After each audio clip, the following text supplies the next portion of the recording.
మీకు గుర్తింపు తెచ్చినటువంటి పాట?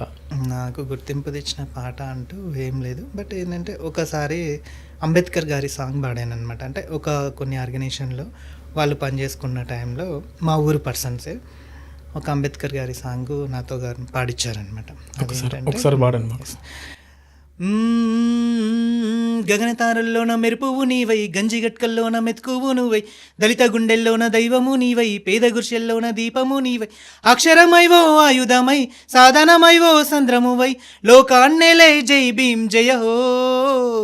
అరే వెయ్యర దరువు మన దళితుల దండోర దరువు, అరే వెయ్యర దరువు మన దళితుల దండోర దరువు, అరే పాడర నువ్వు వెయ్యి గొంతుల గలమై నువ్వు, గగన తారల్లోన మెరుపువు నీవై, దళిత గుండెల్లోన నువ్వై. ఈ పాట ఈ పాట బాగా అంటే ఆ టైంలో మంచి వ్యూషిప్ వచ్చింది. అండ్ ఆ తర్వాత బతుకమ్మ పాట పాడడం జరిగింది. అలా ఇంకా పాట వరకేనా పాటలు రాస్తాను కూడా. ఎన్ని పాటలు రాశారు?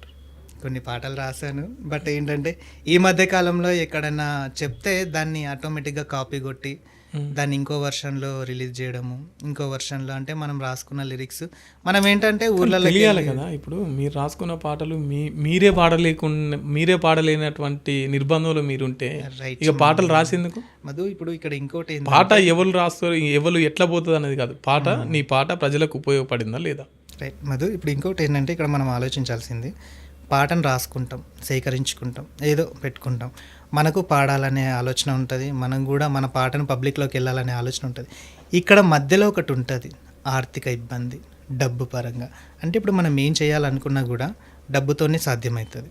ఇప్పుడు మనం రికార్డ్ చేయాలనుకున్నా, తర్వాత దాన్ని టెలికాస్ట్ చేయాలనుకున్నా, ఒక వీడియో షూట్ కానీ ఒక రికార్డ్ కానీ, ఇవన్నీ వీటికి ఎక్స్పెండిచర్ అనేది ఉంటుంది. మనమా మిడిల్ క్లాస్ బతుకులు, రెక్క ఆడితేనే డొక్కాడదు.